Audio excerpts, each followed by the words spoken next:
আপনি কি জানেন একটা লেবু দিয়ে ব্যাটারি বানানো যায় অথবা একটা সাধারণ পেন্সিল দিয়ে করা যায় ইলেকট্রোলাইসিস?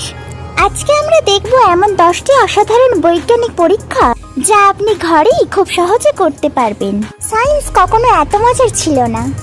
এই ভিডিওটা শুধু পরীক্ষার জন্য নয়, বরং শেখার জন্য। প্রতিটি এক্সপেরিমেন্টের পেছনে আছে মজার বিজ্ঞান, আর আপনার শেখার আনন্দ বাড়াতে আমরা দিচ্ছি সহজ ব্যাখ্যা। বড় বাচ্চা সবাই মিলে পারবেন এই এক্সপেরিমেন্টগুলো। চলুন শুরু করা যাক। নাম্বার 1, লেবু ব্যাটারি। প্রয়োজন একটি লেবু, একটি তামার কয়েন, একটি দস্তার পেরেক আর একটি ছোট্ট এলইডি। লেবুর মধ্যে তামা ও দস্তা ঢুকিয়ে দিন। এরপরে এলইডির দুটি প্রান্ত জোড়া দিন পেরেক ও কয়েনে। এলইডি আলো জ্বলে উঠবে। এটা ঘটছে কারণ লেবুর অ্যাসিড ইলেকট্রোলাইট হিসাবে কাজ করছে আর তামা ও দস্তা ইলেকট্রন প্রবাহ করছে। এক কথায় রাসায়নিক শক্তি যেটা কনভার্ট হচ্ছে বিদ্যুতে। নাম্বার 2, ডিম ভাসে নাকি ডোবে। একটা গ্লাসে জল নিন, ডিম ফেলুন, দেখবেন ডিম ডুবে গেল। এবার সেই জলে লবণ দিন। যত বেশি লবণ দিবেন তত বেশি ডিম ভেসে উঠবে। এটা ঘটার কারণ লবণ জল ঘন হয় এবং ভাসমানতার বল বাড়ে। সায়েন্স বলছে এই কারণেই ডিম লবণ জলের ওপর ভেসে থাকে। নাম্বার 3, জলের ওপরে পিঁপড়ে হাঁটে কিভাবে। একটা গ্লাস জলে খুব হালকা করে পেপার ক্লিপ রাখুন, ক্লিপ ভাসে। এবার সামান্য ডিশওয়াশিং লিকুইড ফেলুন, দেখবেন ক্লিপটা সঙ্গে সঙ্গে ডুবে গেল। এর প্রধান কারণ তরলের পৃষ্ঠটা নষ্ট হচ্ছে। এই পৃষ্ঠটাই ছোট পোকামাকড়কে জলের ওপর হাঁটার সুযোগ দেয়। নাম্বার 4, ডাইলুমিনেশনের রং পরিবর্তন। লাল বাঁধাকপি সিদ্ধ করে তার রস নিন। এবার 3টে কাপে 3টি লবণ দিন, লেবুর রস, বেকিং সোডা ও জল। প্রতিটি কাপে বাঁধাকপির রস দিন, দেখবেন 3টি ভিন্ন রং। এটির কারণ হচ্ছে পিএইচ ইন্ডিকেটর। অ্যাসিড, বেশ ও নিরপেক্ষ দ্রবণে রং পাল্টে যায়।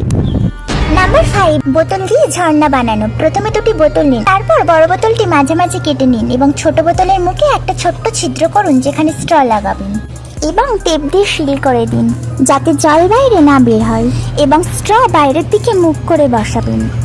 তো তারপর আমরা দেখতে পাবো স্ট্র থেকে বাইরে ঝর্ণার মতো জল ছিটকে পড়ছে। এর কারণ হলো বায়ুচাপ বেড়ে যায়, জলের ওপর বায়ুচাপ সৃষ্টি করে, সেই জন্য স্ট্র দিয়ে জল জোরে বাইরে বেরিয়ে আসে, ঠিক ঝর্ণার মতো। এই এক্সপেরিমেন্টটা আমাদের শেখায় চাপ ও বায়ু শক্তি কিভাবে কাজ করে। নাম্বার 6, ইনো আর ভিনেগার দিয়ে বেলুন ফোলানো। প্রথমে বেলুনে ইনো ঢালুন, তারপর বিকারে ভিনেগার ঢালুন প্রায় 1/3 পরিমাণ। তারপর বেলুনটিকে বিকারের গায়ে এমন করে সিল করে দিন যাতে বেলুনটিকে উল্টিয়ে ইনো ভিনেগারের সাথে না মেশে।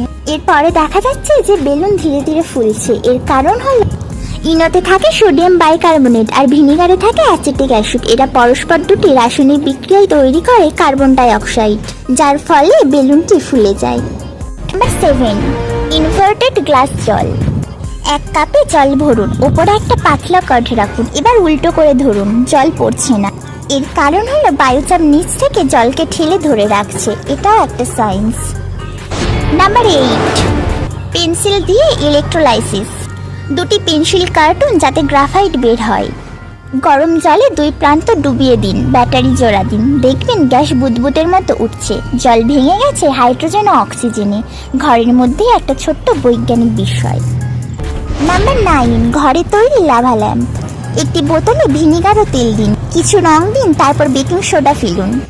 গ্যাস উঠবে, বুদবুদ মতো রং উঠানামা করবে, একদম লাভা ল্যাম্পের মতো। এটা হচ্ছে অ্যাসিড বেস বিক্রিয়া প্লাস গ্যাস রিলিজ। নাম্বার 10, অদৃশ্য কালি। লেবুর রস দিয়ে কাগজে কিছু লিখুন, শুকিয়ে নিন। এবার হালকা গরমে কাছে ধরুন, লেখা ভেসে উঠবে, কারণ লেবুর রসের কিছু উপাদান গরমে কালো হয়ে যায়, একদম গুপ্তচরদের কায়দায়। দেখলেন তো, বিজ্ঞান শুধু ল্যাবরেটরিতে নয়, রান্নাঘরেও লুকিয়ে থাকে। এই এক্সপেরিমেন্টগুলি চেষ্টা করে দেখুন, ভিডিও করে বন্ধুদের পাঠান বা ক্লাসে শেয়ার করুন। আর জানাতে ভুলবেন না কোনটি আপনার প্রিয় ছিল। ভিডিওটি ভালো লাগলে লাইক দিন, শেয়ার করুন আর সাবস্ক্রাইব করতে ভুলবেন না। বিজ্ঞানের সাথে থাকুন, জানতে থাকুন। ধন্যবাদ।